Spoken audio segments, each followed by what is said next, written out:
பாஜகவின் 27 தொகுதிகளுக்கான வேட்பாளர் பட்டியல் வெளியிடப்பட்டிருக்கிறது. சாத்தூர் தொகுதியில் நயினார் நாகேந்திரன் போட்டியிடுகிறார். மயிலாப்பூர் தொகுதியில் தமிழிசை சவுந்தரராஜனும், அதேபோல அவினாசி தொகுதியில் மத்திய இணையமைச்சர் எல் முருகன் போட்டியிடுகிறார்கள். அதனைத் தொடர்ந்து விளவங்கோடு தொகுதியில் விஜயதாரணி போட்டியிடுகிறார். முக்கிய செய்தியாக பார்த்துக் கொண்டிருக்கிறோம். எதிர்பார்த்து கொண்டிருந்த பாஜக வேட்பாளர் பட்டியல் வெளியாக இருக்கிறது.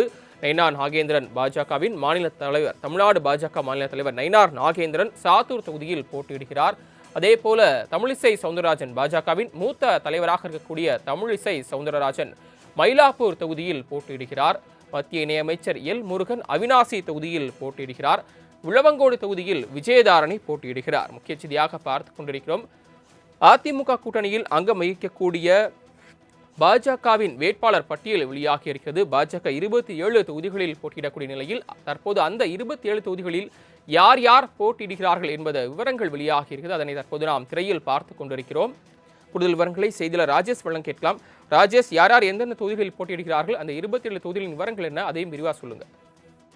சரவணன் வணக்கம். மிகுந்த எதிர்பார்ப்புக்கிடையே பாஜக சார்பாக போட்டியிடக்கூடிய 27 பேருடைய அந்த வேட்பாளர் பட்டியல் என்பது வெளியாகி இருக்கிறது. அதிமுக தலைமையிலான தேசிய ஜனநாயக கூட்டணியில் தற்பொழுது 27 இடங்கள் பாஜகவிற்கு ஒதுக்கப்பட்டு அதில் யாரெல்லாம் போட்டியிட போகிறார்கள் என்ற தகவல் தற்பொழுது வேட்பாளர் பட்டியல் வெளியாகி இருக்கிறது. குறிப்பாக நீண்ட நெடிய ஆலோசனைக்கு பிறகாக, பல்வேறு கட்ட ஆலோசனைகளுக்கு பிறகாக இந்த வேட்பாளர் பட்டியல் என்பது வெளியாகி இருக்கிறது. குறிப்பாக ஆவடி தொகுதியை பொறுத்த வரைக்கும் அஸ்வின் குமார் ராஜன்ஸ்தா மகேந்திரன் அவர்கள் காலம் காண்கிறார். அதே போல மயிலாப்பூர் தொகுதி ஏற்கனவே நாம் எதிர்பார்த்த ஒரு வேட்பாளர் தான், முன்னாள் ஆளுநரும் அதே போல தமிழக பாஜகவினுடைய முன்னாள் தலைவருமான தமிழிசை சவுந்தரராஜன் களம் காண்கிறார்.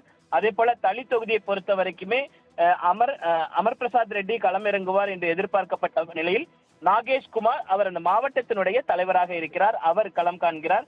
திருவண்ணாமலையை பொறுத்த வரைக்குமே சி ஏழுமலை அவர்கள் களம் காண்கிறார், அவரும் மாவட்ட தலைவராக இருக்கிறார். அதே போல ராசிபுரத்தை பொறுத்த வரைக்கும் டாக்டர் பிரேம்குமார், இவர் விபி துரைசாமி அவருடைய மகன், அவர் களம் காண்கிறார். அதே போல மொடக்குறிச்சியை பொறுத்த வரைக்குமே நாம் பெரிதும் எதிர்பார்க்கப்பட்ட ஒரு தொகுதி. காலையில் கூட பல்வேறு விவாதங்கள் தொடர்ச்சியாக நடைபெற்றது. அண்ணாமலை இந்த தொகுதியில் களம் காண போகிறார் என்ற தகவல் வெளியாகி இருந்தது. ஆனால் அதற்கு மறுப்பு தெரிவிக்கும் வகையில் கிருத்திகா சிவகுமார் அவர்கள் போட்டியிடுகிறார். கிருத்திகா சிவகுமாரை பொறுத்த வரைக்குமே அவர் மொடக்குறிச்சி சட்டமன்ற தொகுதியின் தற்பொழுதைய சட்டமன்ற உறுப்பினராக இருக்கக்கூடிய சரஸ்வதி அவர்களுடைய மகள். அதே போல உதகமண்டலம் ஊட்டியை பொறுத்த வரைக்கும் போகிராஜன் அந்த பகுதியினுடைய மாவட்ட தலைவராக இருக்கிறார். மிகவும் எதிர்பார்க்கப்பட்ட ஒரு அவினாசி தொகுதி. முன்னாள் சபாநாயகர் தனபால் தன்னுடைய அதிருப்தியை வெளிப்படுத்திய ஒரு தொகுதி, அதிமுகவின் கோட்டையாக கருதப்பட்ட ஒரு தொகுதி. அந்த தொகுதியில் மத்திய இணை அமைச்சர் எல் முருகன் களம் காண்கிறார். ஏற்கனவே அவர் ராசிபுரத்தில் களம் கண்டிருந்த நிலையில் தற்பொழுது அவர் எல் முருகன் அவர்கள் அவினாசி தொகுதியில் களம் காண்கிறார். அதே போல திருப்பூர் தொகுதியை பொறுத்த வரைக்கும் தங்கராஜ் அவர்கள் களம் காண்கிறார். திருப்பூர் தெற்கு தொகுதியில் இன்றைக்கு அது முருகானந்தம் களம் காண்பார் என்று எதிர்பார்க்கப்பட்ட நிலையில் வேட்பாளர் பட்டியல் மாறி இருக்கிறது. அதே போல கோயம்புத்தூர் வடக்கு தொகுதியில் வானதி சீனிவாசன், ஏற்கனவே கோயம்புத்தூர் தெற்கு தொகுதியில் போட்டியிட்டு வெற்றி பெற்றிருந்த வானதி சீனிவாசன் இம்முறை நார்த் வடக்கு பகுதியில் அவர் போட்டியிடுகிறார். அதே போல திருவாரூர் பொறுத்த வரைக்கும் கோவிச்சந்திரன் அவர்கள் களமிறங்கிறார். அதே போல தஞ்சாவூர் தொகுதியை பொறுத்த வரைக்கும் முருகானந்தம், கருப்பு முருகானந்தம் ஏற்கனவே எதிர்பார்க்கப்பட்ட ஒரு வேட்பாளர் தான்.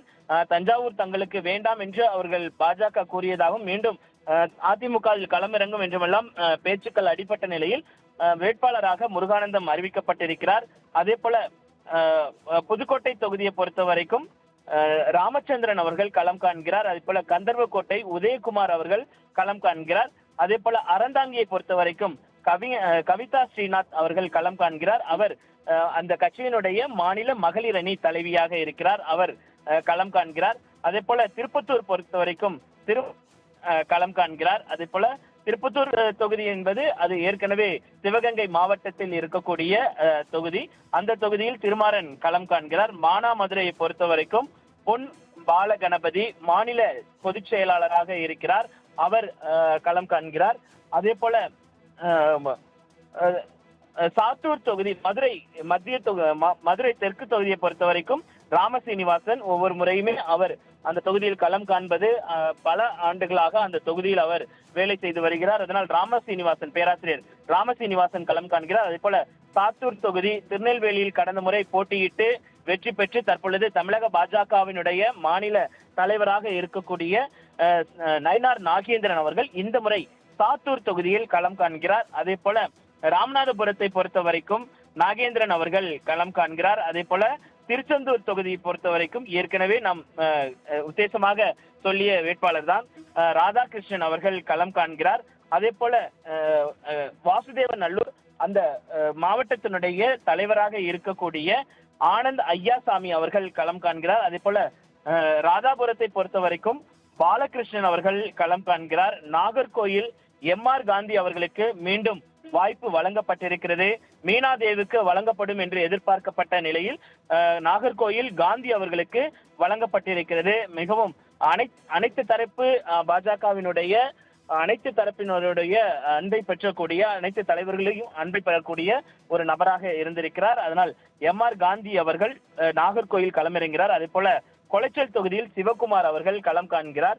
அதே போல பத்மநாபபுரத்தை பொறுத்த வரைக்கும் ரமேஷ் அவர்கள் களம் காண்கிறார். அதே போல விளவங்கோடு தொகுதியை பொறுத்த வரைக்கும் விஜயதாரணி களம் காண்கிறார். விஜயதாரணி ஏற்கனவே காங்கிரஸில் இருந்து வெளிவந்து சட்டமன்ற உறுப்பினராக இருந்து தன்னுடைய பதவியை ராஜினாமா செய்து பாஜகவில் இணைந்திருக்கக்கூடிய சூழ்நிலையில் அவருக்கு விளவங்கோடு தொகுதி என்பது தற்பொழுது ஒதுக்கப்பட்டிருக்கிறது.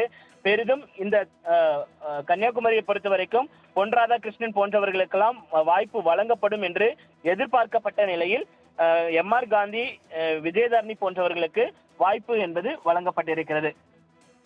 ராஜேஷ், தற்போது இந்த வேட்பாளர்களின் அடிப்படையில் பாஜகவின் வெற்றி வாய்ப்பு எந்த அளவுக்கு இருக்கும் என்று எதிர்பார்க்கப்படுகிறது?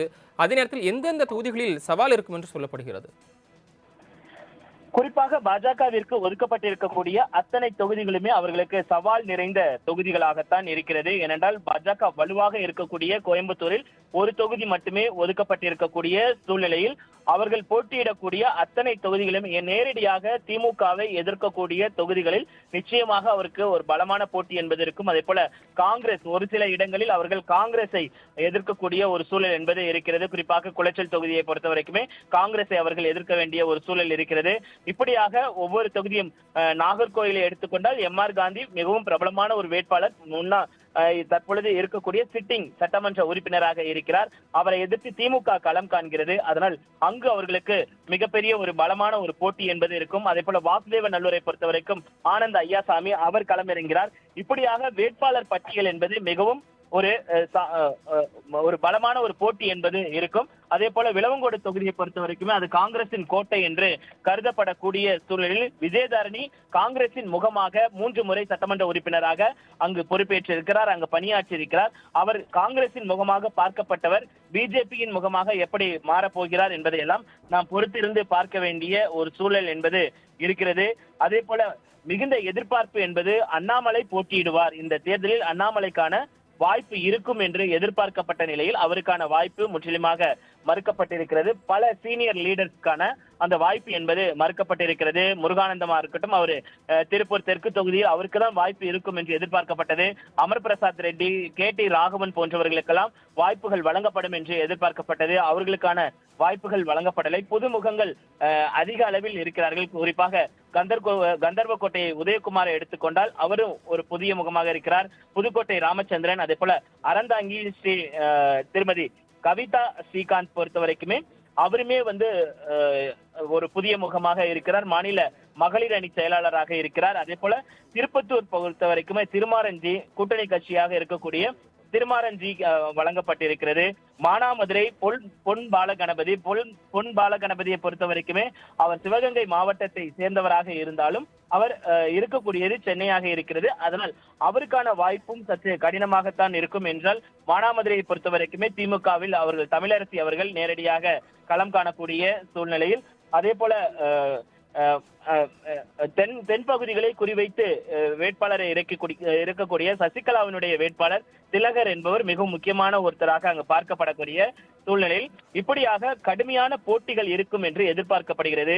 சாத்தூர் தொகுதியை பொறுத்த வரைக்குமே நயினார் நாகேந்திரன் திருநெல்வேலியை விட்டு சாத்தூர் தொகுதியில் களமாடக்கூடிய சூழ்நிலையில் சாத்தூர் தொகுதியை பொறுத்த வரைக்குமே அங்கும் போட்டி கடுமையாக இருக்கும் என்று எதிர்பார்க்கப்படுகிறது. ஏனென்றால் சாத்தூரை பொறுத்த வரைக்குமே அங்கு இருக்கக்கூடிய மக்களுடைய பெரும்பான்மை மக்கள் என்பது ஒரு குறிப்பிட்ட சமூகத்தை சேர்ந்தவர்கள். ஒரு குறிப்பிட்ட சமூகத்தை குறிவைத்துதான் நயினார் நாகேந்திரன் அந்த தொகுதியை தேர்ந்தெடுத்திருக்கிறார். சாத்தூர் தொகுதி மிகவும் ஒரு சின்ன தொகுதியாக இருப்பதன் காரணமாக அந்த தொகுதியை அவர் குறிவைத்திருக்கிறார். 2 முறை அதிமுக அங்கு போட்டியிட்டு வெற்றி பெற்றிருக்கிறார்கள். சிட்டிங் எம்எல்ஏ அதிமுகவை சேர்ந்தவர் என்பதால் அதற்கான வாய்ப்புகள் அதிகமாக இருப்பதாக பார்க்கப்படுகிறது. அதே நேரத்தில் இந்த இடத்திலையும் நாம் முற்று கவனிக்க வேண்டிய ஒரு வாய்ப்பு இருக்கிறது. என்னவென்றால் சசிகலா சார்பாக நிறுத்தப்படக்கூடிய வேட்பாளர் இசக்கி ராஜா என்பவர் அந்த தொகுதியில் போட்டியிடுகிறார். அவர் ஒரு பெரும்பான்மையாக இருக்கக்கூடிய ஒரு சமூகத்தினுடைய ஒரு அங்கமாக ஒரு அமைப்பை நடத்தி வருகிறார். அவர் களம் காணக்கூடிய சூழலில் அவர் பிரிக்கக்கூடிய ஓட்டு என்பது மிக முக்கியத்துவம் வாய்ந்ததாக இருக்கிறது.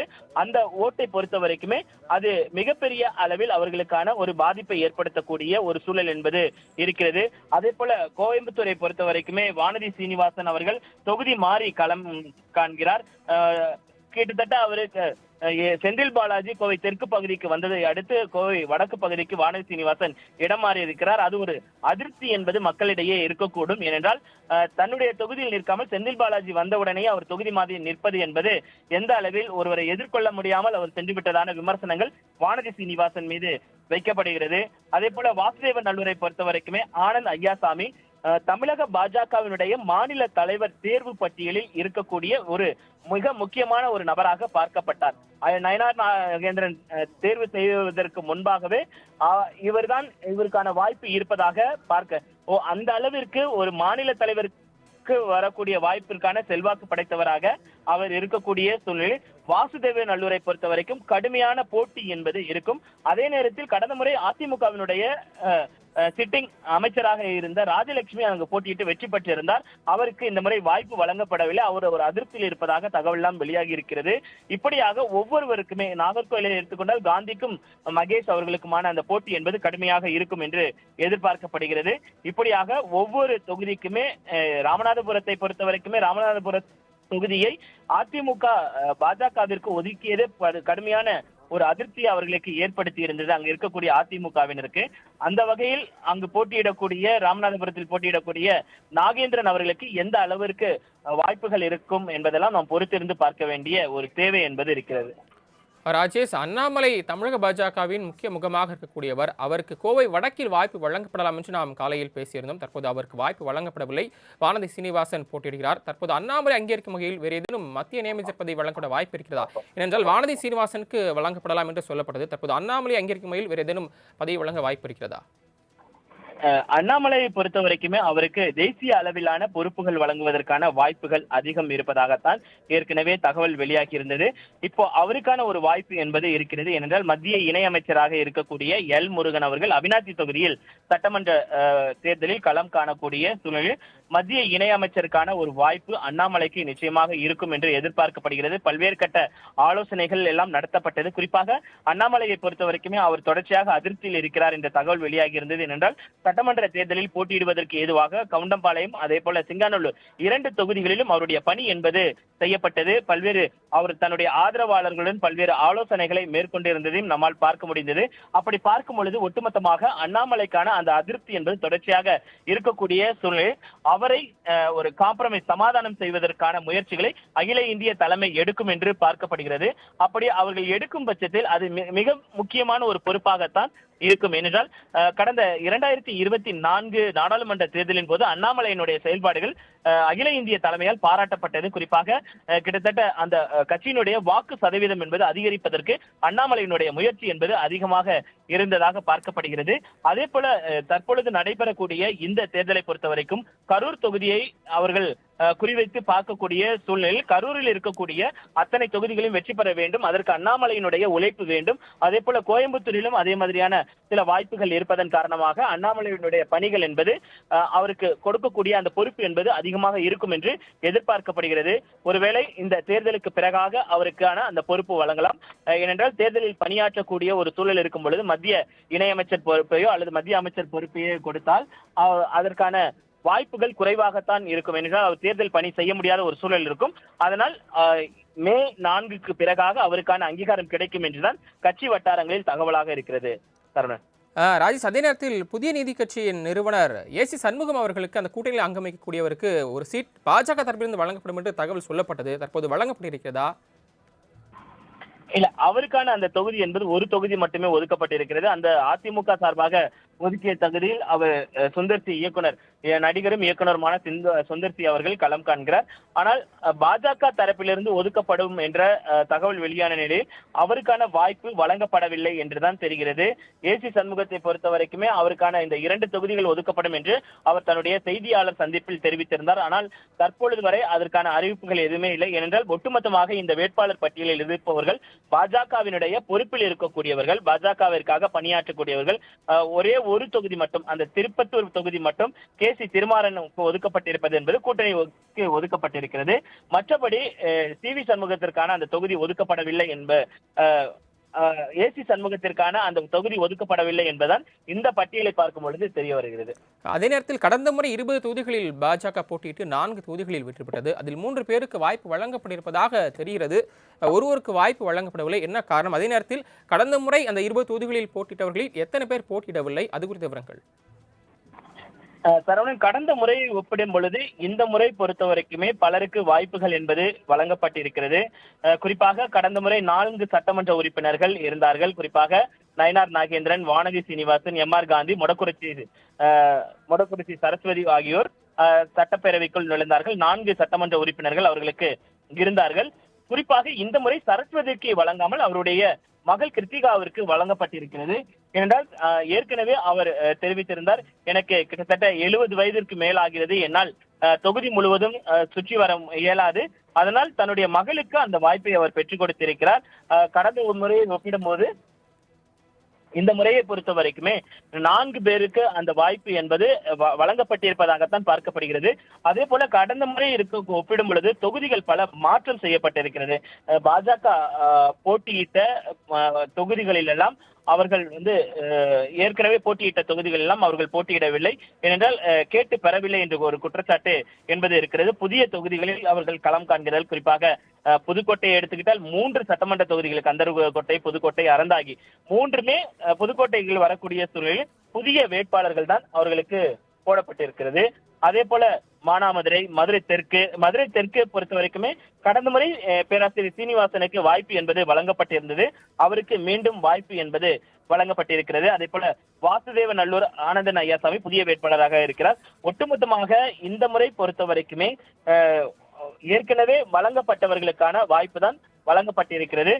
குறிப்பாக விளவங்கோடு விஜயதரணியை பொறுத்த வரைக்குமே அவர் தனது சட்டமன்ற உறுப்பினர் பதவியை ராஜினாமா செய்து பாஜகவில் இணைந்தார். பாஜகவில் இணைந்த நிலையில் அவருக்கான வாய்ப்பு என்பது கேட்கப்பட்டது. 2024 நாடாளுமன்ற தேர்தலின் போது தனக்கு கன்னியாகுமரி நாடாளுமன்ற ஒதுக்க வேண்டும் என்று அவர் கேட்டிருந்தார். ஆனால் அவருக்கு அந்த தொகுதி என்பது ஒதுக்கப்படாததன் காரணமாக தற்பொழுது விளவங்கோடு தொகுதியில் போட்டியிடுவதற்கான அந்த வாய்ப்பும் வழங்கப்பட்டிருக்கிறது. ஒட்டுமொத்தமாக இந்த வேட்பாளர்களை பார்க்கும் பொழுது அவர்கள் புதிய வேட்பாளர்களாக களம் காண்கிறார்கள். அதே நேரத்தில் ராஜேஷ், தற்போது திமுக தரப்பில் பார்க்கும்போது ராசிபுரம், திருச்செந்தூர், திருவண்ணாமலை, ஆவடி இதெல்லாம் அமைச்சர்கள் இருக்கக்கூடிய அந்த தொகுதி. அதே நேரத்தில் ராதாபுரம் அப்பாவு சபாநாயகர் அப்பாவு இருக்கக்கூடிய தொகுதி. இதில் போட்டியிடக்கூடிய பாஜக வேட்பாளர்களின் அரசியல் அனுபவம், அவருடைய செல்வாக்கு என்னவாக இருக்கிறது? குறிப்பாக ராதாபுரம் நீங்கள் கேட்டது போல அப்பாவு அவர்கள் கடந்த 2021 அதே போல 2016 தேர்தல்களில் கூட 16 தேர்தலில் அவர் தோல்வியை தழுவியிருந்தார். அப்பாவு கிட்டத்தட்ட 500 வாக்குகள் வித்தியாசத்தில் தான் அந்த தோல்வி என்பது இருந்தது. கிட்டத்தட்ட 45 வாக்குகள் மட்டுமே அந்த தோல்வியை தழுவக்கூடிய ஒரு சூழல் இருந்தது. அதிமுகவும் வலுவாக இருக்கக்கூடிய ஒரு தொகுதி ராதாபுரம் தொகுதி. அந்த தொகுதி அவர்களுக்கு ஒதுக்கி இருப்பதன் மூலமாக அப்பாவுக்கு பாஜகவிற்கு ஒதுக்கி இருப்பதன் மூலமாக அப்பாவு அவர்கள் எளிதாக வெற்றி பெறலாம் என்று கருதக்கூடிய ஒரு சூழல் என்பது இருக்கக்கூடிய சூழ்நிலையில் வேட்பாளரை பொறுத்த வரைக்கும் அவர் தொகுதிக்கு மிகவும் பரிச்சயமான ஒரு நபர், தொழிலதிபராக இருக்கக்கூடியவர் பாலகிருஷ்ணன் என்பவர். அவர் தொகுதியோடு மக்களோடு அநேகமாக அந்த தொகுதியோடு வலம் வரக்கூடிய ஒரு நபராக இருக்கக்கூடிய சூழ்நிலையில் மக்கள் செல்வாக்கு. நீங்க தொடர்ந்து இணைப்பிலே இருங்க.